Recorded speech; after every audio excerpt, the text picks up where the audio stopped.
नमस्ते। एड्यूवर्स में आपका स्वागत है। आज हम इतिहास के पन्नों को पलटकर एक ऐसी घटना की गहराई में उतर रहे हैं जिसने हिंदुस्तान का नक्शा और तकदीर दोनों हमेशा के लिए बदल दी। 1857 का महाविद्रोह। इसे अक्सर भारत का पहला स्वतंत्रता संग्राम कहा जाता है, लेकिन क्या यह सिर्फ एक संग्राम था या 100 साल से सुलग रही एक आग का धमाका? आपने बहुत सही सवाल उठाया। ये कोई एक दिन या एक घटना का नतीजा नहीं था। नहीं। ये ईस्ट इंडिया कंपनी के लगभग 100 साल के राज, जो 1757 के प्लासी युद्ध से शुरू हुआ, के दौरान जमा हुए गुस्से, अपमान और शोषण का एक सामूहिक विस्फोट था। आज हमारी कोशिश इसी की जड़ों तक पहुंचने की है, ये समझने की है कि वो कौन सी वजहें थीं जिन्होंने किसान से लेकर सिपाही और नवाब तक सबको एक ही झंडे के नीचे खड़ा कर दिया। तो चलिए इस तहकीकात की शुरुआत करते हैं। मुझे हमेशा ये बात चौंकाती है कि डॉक्ट्रिन ऑफ लैप्स या हड़प नीति जैसा एक सूखा सा लगने वाला प्रशासनिक नियम इतने बड़े गुस्से की वजह कैसे बन गया? क्योंकि ये सिर्फ एक प्रशासनिक नियम नहीं था। अच्छा। ये भारतीय परंपरा और सम्मान पर सीधा हमला था। सदियों से भारत में ये परंपरा रही है कि अगर किसी राजा का अपना कोई जैविक पुत्र नहीं है तो वो किसी बच्चे को गोद लेकर उसे अपना वारिस बना सकता है। हाँ, ये तो हजारों साल पुरानी प्रथा है। बिल्कुल। लॉर्ड डलहौजी की इस नीति ने इस परंपरा को एक झटके में गैर कानूनी बना दिया। इसका संदेश साफ था, आपकी विरासत, आपकी परंपरा, आपकी पहचान अब सब हमारे अधीन है। यानी ये सिर्फ जमीन हड़पने की बात नहीं थी, ये एक पूरी सभ्यता को ये बताने की कोशिश थी कि तुम्हारे नियम अब कोई मायने नहीं रखते। सही पकड़ा आपने। और इसका असर बहुत तेजी से हुआ। ये कोई धीमी प्रक्रिया नहीं थी। हाँ, वो लिस्ट तो बहुत लंबी है। 1848 में सतारा, फिर जैतपुर, संभलपुर, बघाट, उदयपुर, झांसी, नागपुर, एक के बाद एक रियासतें ताश के पत्तों की तरह ब्रिटिश साम्राज्य में मिला ली गई।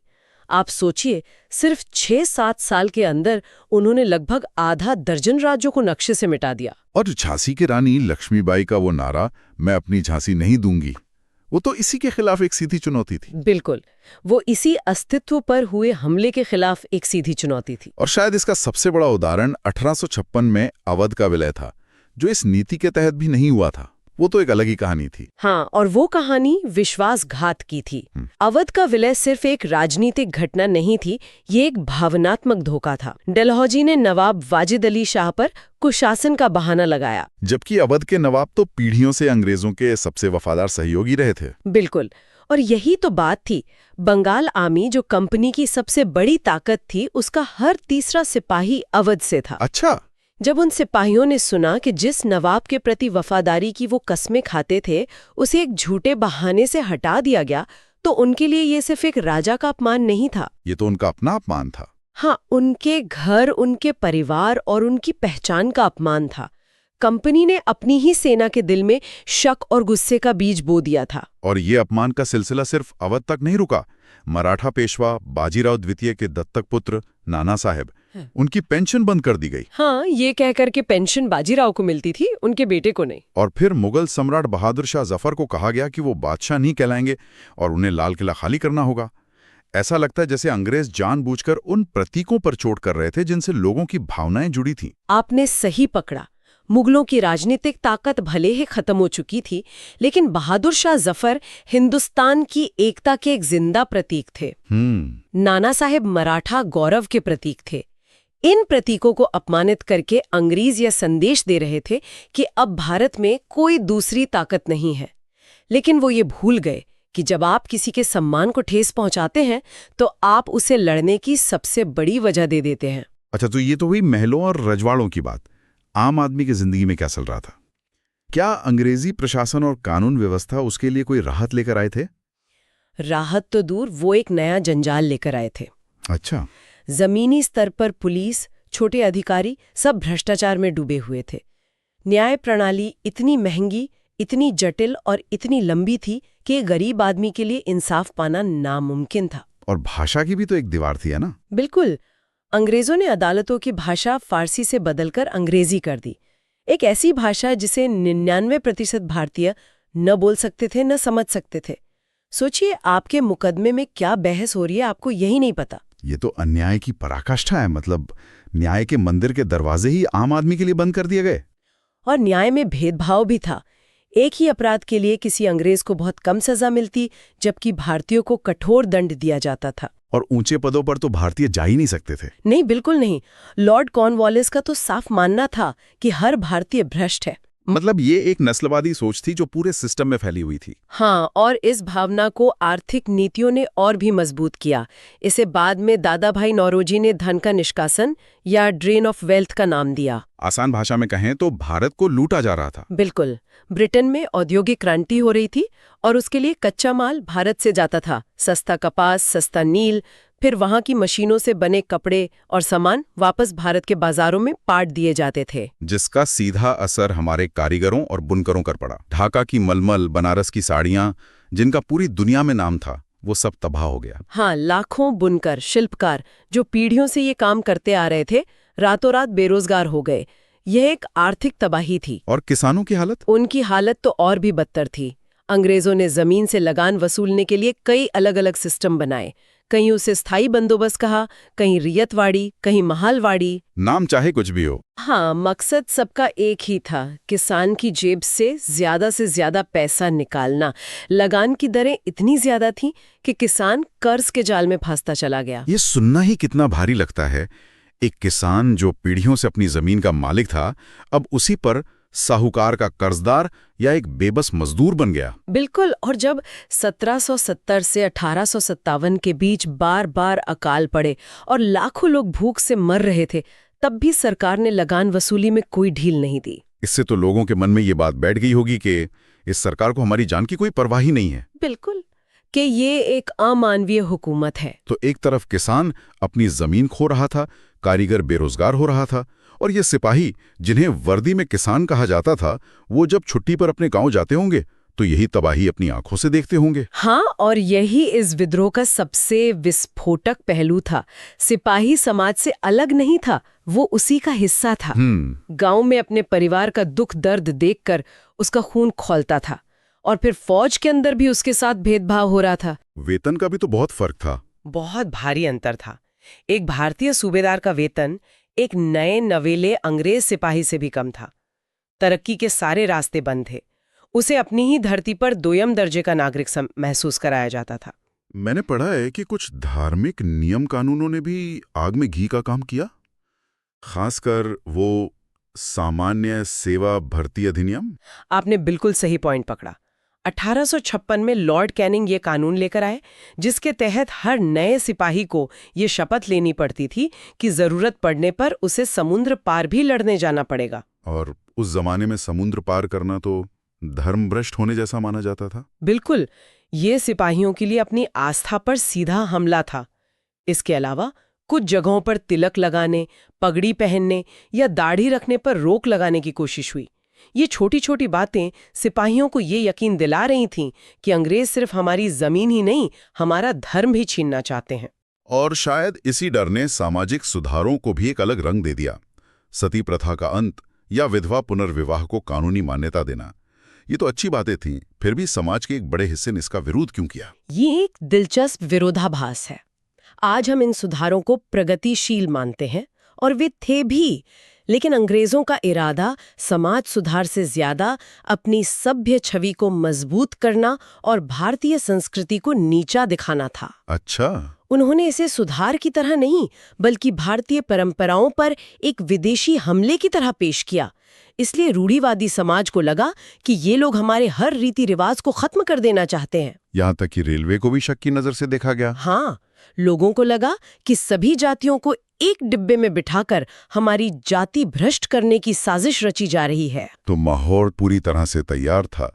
राजनीतिक गुस्सा, आर्थिक तबाही, सामाजिक और धार्मिक बेचैनी, मतलब बारूद का एक विशाल ढेर लग चुका था। बस एक चिंगारी का इंतजार था।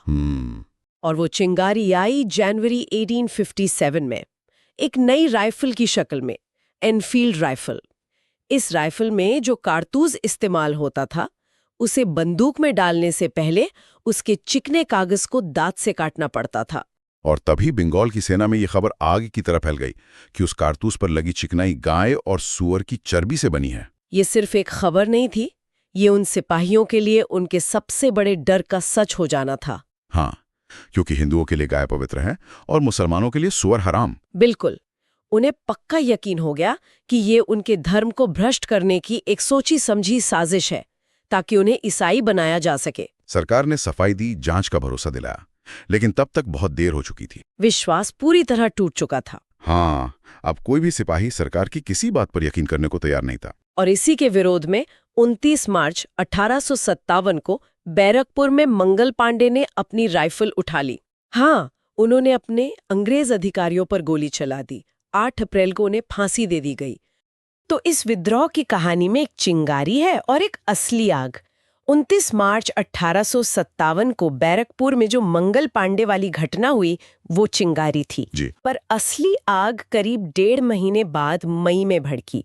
इन दोनों में क्या फर्क था और ये फर्क समझना इतना जरूरी क्यों है? देखिए, ये फर्क बहुत जरूरी है।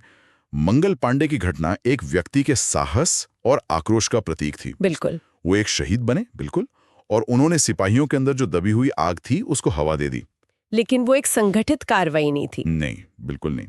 असली योजनाबद्ध विद्रोह, जहां एक पूरी की पूरी रेजिमेंट ने मिलकर अंग्रेजों को चुनौती दी, वो हुआ 10 मई को मेरठ में।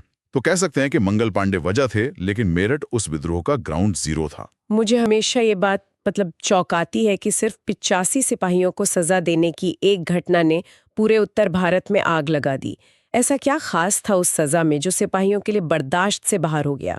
क्योंकि वो सजा सिर्फ सजा नहीं थी, वो एक जिल्लत थी। उन 85 सिपाहियों ने चर्बी वाले कारतूस इस्तेमाल करने से साफ मना कर दिया था। तो उन्हें 10 साल की सख्त कैद की सजा सुनाई गई, और वो भी सबके सामने। उनकी वर्दियां फाड़ी गईं, उन्हें बेड़ियों में जकड़ा गया, और उनके साथी सिपाही ये सब देखते रहे। ये अपमान उनके लिए असहनीय था। और फिर 10 मई की शाम को सब्र का बांध टूट गया। जी, रविवार की शाम थी। मेरठ में तैनात 3री कैवलरी के सिपाहियों ने बगावत कर दी। उन्होंने अपने अंग्रेज अफसरों को मार गिराया, जेल का फाटक तोड़ा और अपने उन 85 साथियों को आजाद करा लिया। और फिर वो नारा गूंजा। हाँ, जो इतिहास बन गया, दिल्ली चलो। और दिल्ली ही क्यों? किसी और शहर में क्यों नहीं? दिल्ली की क्या अहमियत थी उस वक्त? दिल्ली मुगल सल्तनत का प्रतीक थी। देखिए, भले ही मुगल बादशाह के पास कोई असली ताकत नहीं बची थी, लेकिन वो अभी भी हिंदुस्तान की संप्रभुता का एक जिंदा प्रतीक थे। अच्छा। तो दिल्ली पर कब्जा करने का मतलब था अंग्रेजी हुकूमत को सीधे सीधे खारिज कर देना। 11 मई की सुबह जब ये सिपाही दिल्ली पहुंचे, तो वहां की स्थानीय फौज भी इनके साथ हो गई। और यही कहानी में एक बहुत दिलचस्प मोड़ आता है ना? बिल्कुल। इन विद्रोहियों ने 82 साल के बेमन से तैयार हुए बहादुर शाह जफर को शहंशाह हिंद घोषित कर दिया। एक बूढ़े और शक्तिहीन बादशाह को नेता बनाने के पीछे क्या सोच थी? ये एक स्ट्रैटेजी थी। ये एक मास्टर स्ट्रोक था। बहादुर शाह जफर के नाम ने इस सिपाही विद्रोह को एक राजनीतिक पहचान दे दी, एक राष्ट्रीय चरित्र दे दिया। अब ये सिर्फ कारतूसों पर नाराज कुछ सिपाहियों का गुस्सा नहीं रहा। अब ये हिंदुस्तान के बादशाह के नाम पर ब्रिटिश सत्ता को उखाड़ फेंकने की एक जंग बन गई थी। तो इसने विद्रोह को एक झंडा, एक केंद्र और एक चेहरा दे दिया। बिल्कुल, जिससे पूरे उत्तर भारत में लोग इससे जुड़ सकें। और जुड़ाव तो हुआ भी। दिल्ली पर कब्जे की खबर जैसे ही फैली, गंगा यमुना के इलाके अवध और रोहिलखंड में विद्रोह की आग भड़क उठी। और वहां ये सिर्फ सिपाहियों तक सीमित नहीं रही। नहीं, ये एक जन विद्रोह बन गई। खासकर अवध में, जहां के नवाब वाजिद अली शाह को हटा दिया गया था, तो वहां गुस्सा बहुत गहरा था। अच्छा। अवध का तो हर परिवार किसी न किसी रूप में सेना से जुड़ा था। उसे बंगाल आर्मी की नर्सरी भी कहते थे। तो जब सिपाहियों ने बगावत की, तो ये लड़ाई उनके गांव और परिवारों की लड़ाई बन गई। किसान, दस्तकार, जमींदार सब एक साथ अंग्रेजों के खिलाफ उठ खड़े हुए। दिल्ली तो विद्रोह का प्रतीकात्मक केंद्र था, लेकिन असली आग तो कई और शहरों में भी धधक रही थी। चलिए अब इस संग्राम के कुछ प्रमुख चेहरों से मिलते हैं। दिल्ली में जफर तो बस नाम के नेता थे। असली कमान किसके हाथ में थी? असली कमान थी जनरल बख्त खान के हाथ में। वो बरेली से सिपाहियों की एक बड़ी टुकड़ी लेकर आए थे और एक मंझे हुए फौजी थे। उन्होंने ही दिल्ली में प्रशासन और सैन्य अभियानों को संभाला। अच्छा। उन्होंने शासन चलाने के लिए एक कोर्ट ऑफ एडमिनिस्ट्रेशन या कहिए एक सैनिक परिषद भी बनाई, जो उस दौर के हिसाब से एक बहुत ही लोकतांत्रिक कदम था। लेकिन दिल्ली पर एक कब्जा ज्यादा दिन चल नहीं पाया। नहीं, अंग्रेजों ने पूरी ताकत से वापसी की। लेफ्टिनेंट हडसन ने बहादुर शाह जफर को हुमायूं के मकबरे से गिरफ्तार किया। उनके बेटों और पोतों को उनकी आंखों के सामने गोली मार दी गई और उन्हें रंगून भेज दिया गया, जहां 1862 में गुमनामी में उनकी मौत हो गई। ये मुगल सल्तनत का एक बहुत ही दुखद अंत था। दिल्ली की कहानी के बाद अगर हम कानपुर की तरफ देखें तो वहां लड़ाई की वजहें ज्यादा निजी थीं। वहां नेतृत्व नाना साहिब के हाथ में था। जी, नाना साहब, जिनका असली नाम धोंदू पंथ था, वो आखिरी पेशवा बाजीराव द्वितीय के गोद लिए हुए बेटे थे। अंग्रेजों ने उनकी पेंशन बंद कर दी थी, जिसे वो अपना हक समझते थे। तो उन्होंने खुद को पेशवा घोषित किया। हाँ, और कानपुर में विद्रोह की कमान संभाली। उनके साथ दो बहुत काबिल लोग थे, उनके सलाहकार अजीमुल्ला खान और उनके शानदार सैन्य कमांडर तात्या टोपे। और तात्या टोपे का सफर तो कानपुर में खत्म ही हुआ। वो आगे चलकर 1857 की एक और महान हस्ती झांसी की रानी लक्ष्मीबाई के साथ जुड़े। बिल्कुल, तात्या टोपे इस विद्रोह के सबसे बेहतरीन रणनीतिकारों में से एक थे। कानपुर में हार के बाद वो लक्ष्मीबाई से जा मिले, और लक्ष्मीबाई की कहानी तो वो अपने आप में एक मिसाल है। वो डलहौजी की हड़प नीति का शिकार हुई थी। हाँ, ये हड़प नीति या डॉक्ट्रिन ऑफ लैप्स, ये क्या थी संक्षेप में? ये लॉर्ड डलहौजी की एक बहुत ही विवादित नीति थी। इसके तहत अगर किसी भारतीय राजा का अपना कोई पुरुष वारिस नहीं होता तो उसके गोद लिए हुए बेटे को उत्तराधिकारी नहीं माना जाता था। और वो रियासत सीधे अंग्रेजी साम्राज्य में मिला ली जाती थी। झांसी इसी नीति का शिकार बनी थी। तो जब अंग्रेज जनरल ह्यूरोज ने झांसी को घेरा तो रानी ने असाधारण वीरता दिखाई, लेकिन झांसी के गिरने के बाद भी उन्होंने हार नहीं मानी। नहीं, और यही उनकी महानता दिखती है। वो तात्या टोपे के साथ मिलकर ग्वालियर पहुंची, और वहां उन्होंने जो किया वो कमाल था। क्या किया उन्होंने? उन्होंने ग्वालियर के शासक सिंधिया, जो कि अंग्रेजों के वफादार थे, उनकी सेना को ही अपनी तरफ मिला लिया और ग्वालियर के मजबूत किले पर कब्जा कर लिया। ये विद्रोहियों के लिए एक बहुत बड़ी मनोवैज्ञानिक जीत थी। लेकिन अफसोस, ये जीत ज्यादा दिन नहीं चली। 17 जून 1858 को वो वीरगति को प्राप्त हुई। हाँ, और उनकी मौत के बाद जनरल ह्यूरोज, मतलब उनके दुश्मन ने जो कहा, वो उनकी बहादुरी का सबसे बड़ा सर्टिफिकेट है। क्या कहा था उसने? उसने कहा था, यहाँ वो औरत सोई हुई है जो विद्रोहियों में एकमात्र मर्द थी। वाकई, आपने दुश्मन से ऐसी तारीफ सुनना। सोचिए, एक दुश्मन कमांडर अपनी सबसे बड़ी दुश्मन की कब्र पर ये कह रहा है। इससे बड़ी श्रद्धांजलि और क्या हो सकती है? सही बात है। और एक और असाधारण नेता थे बिहार के जगदीशपुर में 80 साल के जमींदार कुंवर सिंह। उन्हें 1857 का शेर कहा जाता है। और वो सचमुच शेर थे। 80 साल की उम्र में उन्होंने जिस तरह से गुरिल्ला यानी छापामार युद्ध का नेतृत्व किया, वो आज भी सैन्य विशेषज्ञों को हैरान करता है। और शायद वो एकमात्र ऐसे बड़े नेता थे जो कभी पकड़े नहीं गए। जी बिल्कुल, उनकी मृत्यु युद्ध में लगे घावों से हुई, दुश्मन की गोली से नहीं। तो हमारे पास बहादुर शाह जफर जैसा एक राष्ट्रीय प्रतीक है, नाना साहेब जैसे अपने हक के लिए लड़ने वाले नेता हैं, लक्ष्मीबाई जैसी वीरांगना है, और कुंवर सिंह जैसे अनुभवी योद्धा हैं। जी, फिर भी इतनी वीरता और इतने बड़े पैमाने पर फैलाव के बावजूद ये संग्राम असफल क्यों हो गया? यही इस कहानी का सबसे जटिल सवाल है, और इसका जवाब किसी एक कारण में नहीं है, कई कारण थे। सबसे बड़ी वजह क्या थी? क्या एक केंद्रीय नेतृत्व की कमी थी? हाँ, ये एक बहुत बड़ा कारण था। एक केंद्रीय नेतृत्व और साझा रणनीति का ना होना।